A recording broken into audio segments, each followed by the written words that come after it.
Bonjour à tous, bienvenue sur la chaîne Techno.tv. Et oui, vous le voyez, il est là, le Nokia Lumia 800. Nokia joue son va-tout dans le domaine des smartphones. Ont-ils réussi leur pari? Réponse tout de suite.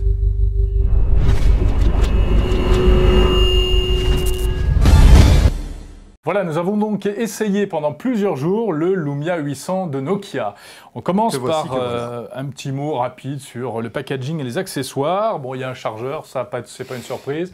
En revanche... Il y a le téléphone dans la boîte ou pas? Le téléphone dans la boîte, et nous trouvons dans la boîte une petite housse en caoutchouc. Tu veux dire par là que Nokia offre la housse avec le téléphone? C'est grand. Écoutez, franchement, là, on a l'impression d'être dans la 4e dimension. Si on voit ce qui se fait dans la concurrence, c'est la première fois qu'on a une housse livrée avec le téléphone. Voilà, c'est comme ça que... Alors là, bravo Nokia. C'est pour ça qu'on en parle. Hein. Ouais. Bon, c'est symbolique, la housse, c'est pas terrible, mais ça fait plaisir. C'est un geste délicat. Je voulais juste faire une petite comparaison entre les deux boîtes, si vous voulez, la boîte de l'iPhone 4 et la boîte du Lumia. On voit qu'il y en a un qui a envie de se faire voir plus que l'autre, quand même, sur les étalages. Regardez ça, quand même, c'est assez impressionnant. C'est pas très éco-friendly, cette histoire-là, hein, quand même, hein, de la part de chez Nokia. Ouais, encore que les constructeurs ont progressé, parce qu'avant, rappelle-toi, c'était des boîtes encore plus grosses. Hein. Ouais, mais enfin, regarde, là, il y a quand même plus de cartons. Enfin bon, bref, c'était pour la petite anecdote. Voilà, je range ma boîte.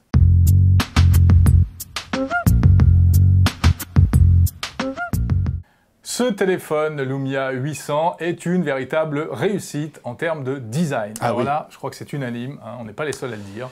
C'est une merveille. Il existe en 3 coloris en plus. Nokia a fait ça bien. Il existe en noir, le voici, le voilà. Vous voyez, il est là, noir, très joli. En bleu et en rose. Très joli bleu. Bon, le rose un peu plus difficile à porter quand même. Hein. Oui. Surtout pour les garçons. Mais c'est sympa, ce sont des couleurs audacieuses. C'est plutôt bien. C'est plutôt sympa. Ouais. Voilà, donc c'est très sobre, hein, des lignes très épurées. Et c'est ça qui fait toute la beauté. On doit cela à un designer qui s'appelle Anton Fallgren. Bravo, félicitations Anton. Il n'en a pas fait des tonnes, si je puis me permettre. Ouais. Chez Nokia, ils avaient vraiment besoin que les designers reprennent le pouvoir, quand on se rappelle des choses comme le N95, le N96. Oui, c'est vrai. Bon, le N95, c'est le téléphone préféré de Jean-Luc Mélenchon. Hein. Oui, bah, il n'est pas à la pointe de la techno. Non, mais c'est vrai qu'on voit qu'il y a eu une vraie remise en question du design des téléphones chez Nokia. Et franchement, sincèrement, pour conclure avec le design, à l'heure où je vous parle, donc on est quoi, novembre 2011, c'est à mon avis le plus beau smartphone du moment. Exactement. Voilà, toutes marques confondues, c'est sans doute le plus beau et le plus équilibré au niveau design. Bravo Nokia. Eh ben, non, mais voilà, il faut le dire quand même. Ouais. Alors les caractéristiques, d'abord un écran qui est somme toute dans la moyenne, 3,7 pouces, c'est un peu plus grand que l'iPhone, mais c'est pas ce qui se fait de plus grand sur le marché. Hein. Oui, aujourd'hui les téléphones font jusqu'à 4,3 pouces hein, en matière de diagonale d'écran. Il est assez salissant cet écran, dommage. Ouais. Surtout quand tu mets du Nutella dessus. Je ne suis pas allé jusque-là. Bon, côté connectique, c'est pas mal. Alors on retrouve un port micro USB qui se standardise sur les smartphones, une carte micro SIM, hein, vous savez, cette toute petite carte SIM comme sur l'iPhone, et il y a très peu de téléphones sur le marché qui proposent ça. Avantage, inconvénient, bon... Bon, voilà. En tout cas, il suffit de demander à votre opérateur, si vous avez une ancienne SIM, d'avoir la micro SIM, il n'y a pas de souci. En général, c'est complètement gratuit. Voilà. Il n'y a pas d'emplacement pour mettre une carte mémoire supplémentaire, pas de slot SD card. C'est un peu bizarre, parce que sur des téléphones haut de gamme, par exemple le Galaxy S2, eh bien, on trouve la possibilité d'augmenter la mémoire. Là, ce n'est pas possible. Voilà. À noter que dans ce modèle que je tiens en main, il y a 16 Go de mémoire. Voilà. Exactement. Côté ergonomie de l'appareil maintenant, Jérôme, c'est important l'ergonomie, hein, surtout dans un smartphone. Dans la main toute la journée. L'ergonomie est très réussie, elle est bonne, elle est agréable, on l'a bien en main ce téléphone, c'est aussi dû à la taille de l'écran, hein, tu disais 3,7 pouces, on peut le tenir, on peut facilement tenir le téléphone comme ceci et envoyer des SMS avec une seule main, en tout cas avec un seul doigt, c'est bien pratique, ça marche bien. Ouais. Un mot sur les boutons ? Alors, pas de boutons sur la face avant, mais tous les boutons sont rassemblés sur la tranche. Et il y en a 4. Il y en a 4, les 2 boutons du volume, le bouton on-off, et le 4e bouton, c'est l'appareil photo. Alors, c'est bien parce que c'est joli, esthétiquement, mais moi, je trouve que c'est pas très pratique. C'est-à-dire que le bouton de commande sur le côté, ben, on l'attrape moins facilement quand on sort le téléphone comme ça précipitamment de sa poche. Et puis, petit point noir, je trouve, le bouton appareil photo est placé de telle manière que on a vite fait de cliquer dessus par inadvertance. Dommage. Oui, mais cela dit, c'est quand même une bonne idée d'avoir un vrai bouton pour l'appareil photo. Hein. Ça existe depuis de nombreuses années chez pas mal de constructeurs, mais là, c'est bien. La guerre des boutons. La guerre des boutons. Alors, petite hérésie, on va dire, en revanche, puisqu'il faut quand même trouver un truc qui ne va pas, c'est la manière dont les ingénieurs de chez Nokia ont trouvé des systèmes pour ouvrir les petites trappes. Alors, hein. ça, c'est génial. En général, c'est toujours un cauchemar. Moi qui me ronge les ongles, il me faut à peu près 1h30 à chaque fois, mais alors là, il faut vraiment comprendre. Hein. Eh bien, lorsque vous sortez le téléphone de sa boîte, prévoyez un bon quart d'heure. Vous vous grattez la tête comme ça, vous dites, mais comment il faut faire? Pour ouvrir la trappe, pour brancher la prise et pour mettre la carte. On n'est pas débile, mais, on a mis du temps à comprendre. Bon, après, quand on a compris, ça va, ça roule. Hein, on peut le faire autant de fois qu'on veut. Hein, tac, tac, comme allez, ça. Regardez, au début, on vous le montre comme ça. Voilà, vous le saurez. Vous ne ferez pas piéger. Voyez, vous appuyez là et vous glissez, hop, voilà, ça s'ouvre. Ça, c'est pour le micro USB et de l'autre côté, pour mettre la carte SIM. En tout cas, la mini SIM.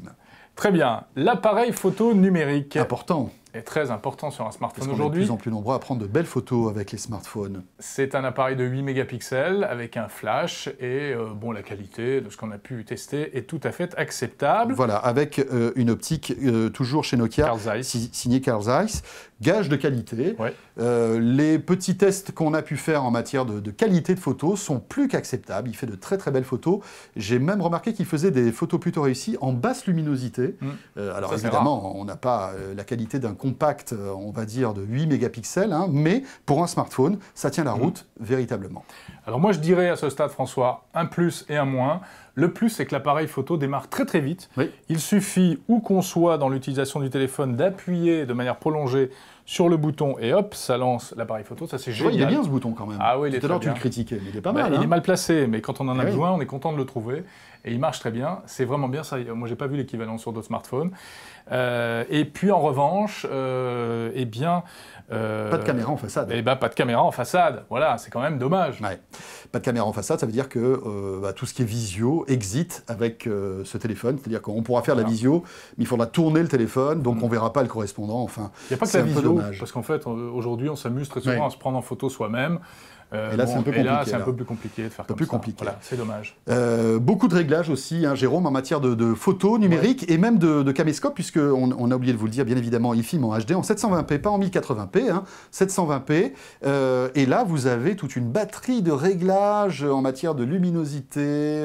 Enfin voilà, on peut faire plein de réglages, à la fois pour la photo, mais aussi... Pour le caméscope, c'est plutôt pas mal. Voilà, si vous êtes fan de photos, de vidéos, ça va vous plaire. Voilà, mais il y a des modes automatiques aussi si vous n'avez pas envie de rentrer dans les détails. C'est un téléphone mobile et évidemment, on s'attend à ce qu'il ait une batterie qui tienne la route.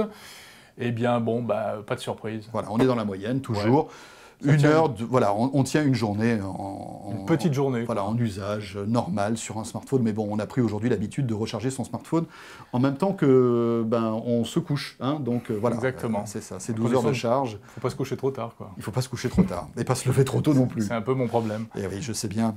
Petite particularité sur la fonction économie de la batterie, Jérôme. Alors ça, c'est une fonction qui en fait est apportée par le logiciel Windows Phone Mango. Lorsque le téléphone commence à se vider, il vous propose de passer en mode économie d'énergie. Vous répondez oui ou non. Et c'est vraiment bien parce qu'automatiquement, ça va couper toutes les choses un peu superflues, le Bluetooth, la géolocalisation, etc.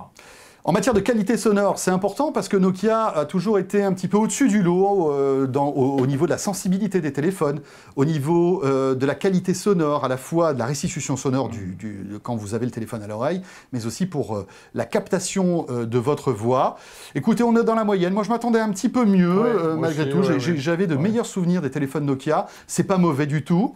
C'est peut-être un peu meilleur que certains smartphones haut de gamme, mais on n'est pas, dans la super excellence, mais on entend bien et on capte bien, on va dire. Le son du haut-parleur n'est pas très élevé. Hein. C'est vrai, comparé par exemple à un iPhone 4S qui dépote... Qui booste, qui a même un peu de basse, quoi. Ouais. Là, voilà, c'est un peu crin-crin, quoi. Ça fait comme ça. Je dirais même que les sonneries sont un peu faiblardes. Je me suis fait piéger une fois ou deux à ne pas l'entendre. Alors, un mot aussi sur la puissance du téléphone. La puissance, c'est quoi? C'est le fait d'être fluide, de pouvoir, par exemple, télécharger une application en allant sur Internet, en faisant plein de choses, c'est ce qu'on appelle aussi le multitâche. Eh bien là, écoutez, difficile de prendre à défaut ce téléphone. En tout cas, il a été difficile de le mettre en difficulté. Il est toujours très fluide. Le système d'exploitation de Windows Phone n'a pas l'air très gourmand, Jérôme, parce que quand on voit que le processeur fait 15 Go 4 sur ce téléphone avec 512 Mb de RAM, Processeur simple cœur, contrairement à d'autres. On n'est pas on va dire, dans la puissance extrême, hein, non, et mais ça marche. Il y a une très bonne optimisation, effectivement. Le système, du coup, est très très fluide, jamais de plantage et jamais de saccade.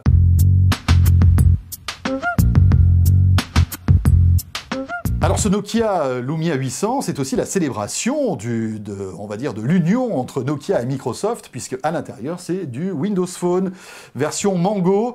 À ce sujet, eh bien, sachez qu'il y a une vidéo complète qui vous attend sur la chaîne techno.tv qui va résumer de manière assez précise ce qu'on retrouve dans Windows Phone version Mango, au-delà du Nokia Lumia 800. C'est pour ça que là, on va vite, en fait, on va pas trop s'attarder sur toutes les spécificités de Windows Phone qui sont quand même assez nombreuses.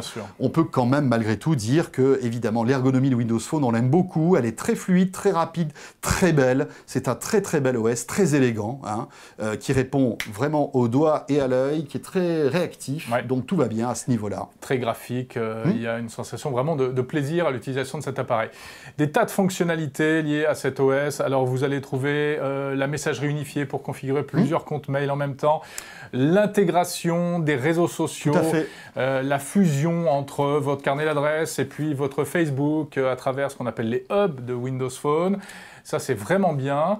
Ils ont fait des efforts aussi en matière de recherche. Oui, le moteur de recherche Bing, qui est vraiment implémenté en profondeur dans Windows Phone, qui va vous servir donc, par exemple, en recherche vocale. Vous allez pouvoir dicter des recherches à votre téléphone. Il va comprendre, ça marche plutôt pas mal. Bon, la reconnaissance vocale est limitée quand même. Il y a aussi une reconnaissance musicale de type Shazam. Vous avez aussi un lecteur de code barre 2D, de tags, c'est assez à la mode en ce moment.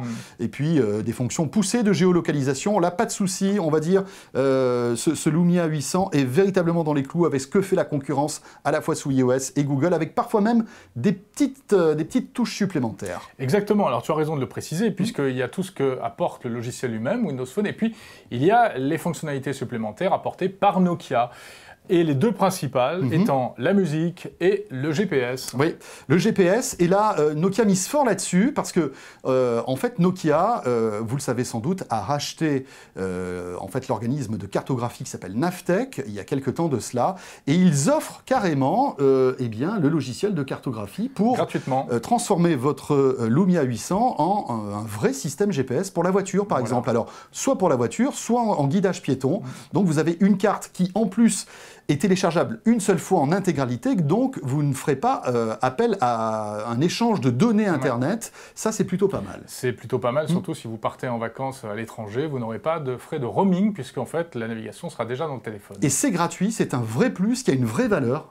Aujourd'hui, un système GPS coûte au moins 50 €. Là, c'est gratuit. Autre plus lié à la musique, on l'a dit. Alors, à côté du Zune Music lié à Windows Phone, eh bien, Nokia propose un service de musique illimité sous forme de playlist qui vous permet non pas de choisir le titre que vous avez envie d'écouter, mais des playlists qui correspondent au genre que vous aimez. Voilà, c'est ce qu'on appelle les smart radios, c'est-à-dire vous avez des radios avec des thématiques bien précises, par exemple pop ou variété française, et là vous appuyez, vous écoutez des chansons, vous pouvez zapper quelques-unes de ces chansons, et c'est gratuit, et puis vous pouvez, si par exemple une chanson vous plaît, l'acheter, là elle vous coûtera 99 centimes d'euros, vous pourrez la télécharger. Voilà, on parle de 14 millions de titres disponibles. Voilà, et à noter que ces web radios sont totalement gratuites, c'est un service plutôt sympa, voilà, vous avez de la musique gratuitement sur votre Nokia. Les jeux vidéo, eh bien là c'est du Windows Phone pur, donc vous avez on vous renvoie sous Mango et sur le test de Mango qu'on a pu faire, qui vous explique tout. Exactement. L'autre plus, enfin, c'est que l'on retrouve Office de Microsoft, c'est-à-dire Word, Excel, PowerPoint en version mobile. Eh bien ça, c'est vraiment un plus également pour tous ceux qui sont sous Windows aujourd'hui. Voilà, petite précision, le navigateur de ce Lumia, qui est donc Internet Explorer 9, n'a pas de Flash implémenté. Donc le système d'Adobe, le lecteur Flash, ne marche pas. Vous pourrez malgré tout voir des vidéos YouTube, bien sûr, puisqu'il y a des systèmes qui renvoient en fait sur l'appli YouTube. Mais si vous avez l'habitude de surfer sur les sites qui fonctionnent sous Flash, eh bien là, rien du tout, ça marche pas. Grosse déception quand même, l'absence de ce Flash.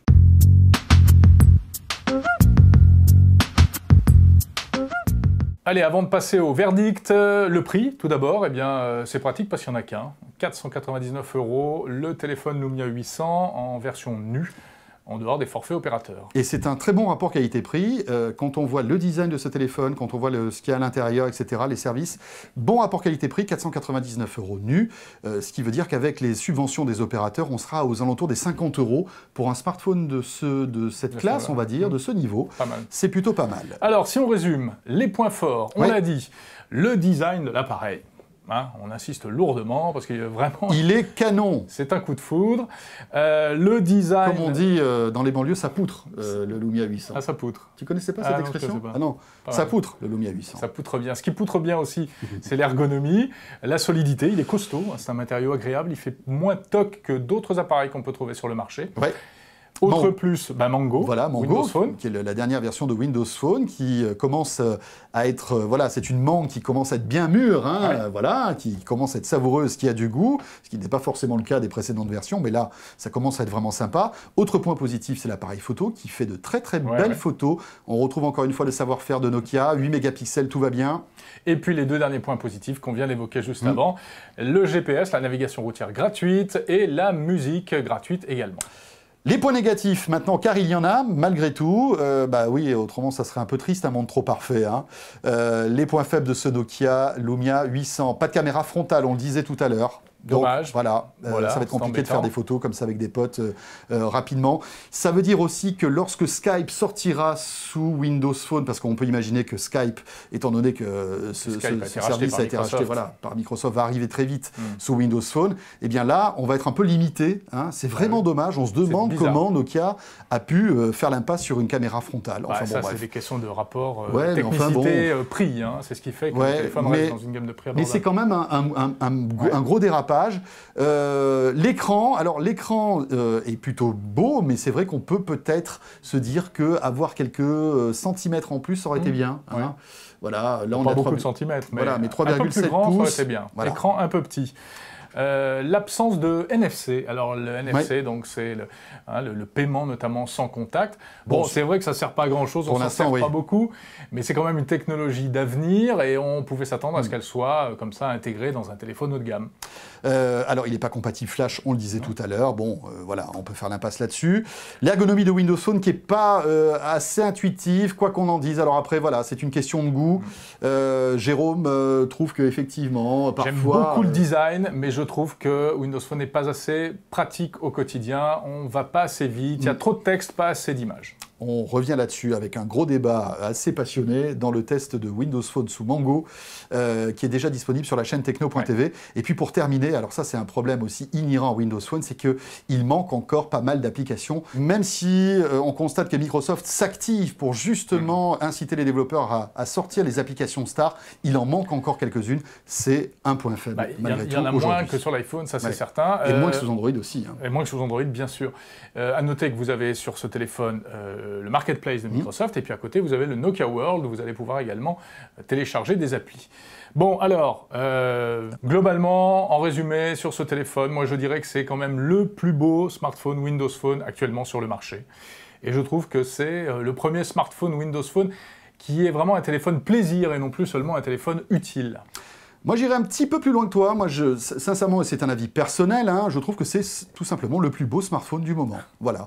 Il est bien fini. Il s'appelle le designer déjà Anton. Bravo. Hein. Anton, je ne sais plus comment. Enfin, je me souviens de son prénom, simplement. Bravo, Anton. Tu as été très fort là-dessus, sur ce coup-là. Et donc, c'est un téléphone qui est véritablement séduisant. Ce que je pourrais dire, c'est que voilà, vous êtes vous avez envie de changer d'univers dans le domaine des smartphones, vous avez goûté à l'iPhone, vous avez goûté à l'Android, vous avez envie de voir un peu ce que fait la concurrence. Non, mais pourquoi pas goûter à Windows Phone, à mon avis, on peut y prendre goût et même en devenir addict. Et amoureux, pourquoi pas? Pourquoi pas? Bon, amoureux de son téléphone, faut pas exagérer quand même, mais... Bon, voilà ce qu'on pouvait dire sur ce Lumia 800 qui est, on l'a dit, le téléphone événement de cette fin d'année, à plusieurs titres, hein, par ses caractéristiques, parce que c'est le retour de Nokia, parce que c'est le mariage de Nokia et Microsoft. Il a de lourdes choses sur ses épaules. Voilà, et puis je vous rappelle que si vous voulez en savoir plus au niveau logiciel, hein, un test complet de Windows Phone, la dernière version Mango, vous attend sur la chaîne techno.tv. On rentre un petit peu plus dans les détails des fonctionnalités de Windows Phone. Merci de nous avoir suivis sur la chaîne techno.tv et on se retrouve très vite. Salut à tous, bye bye.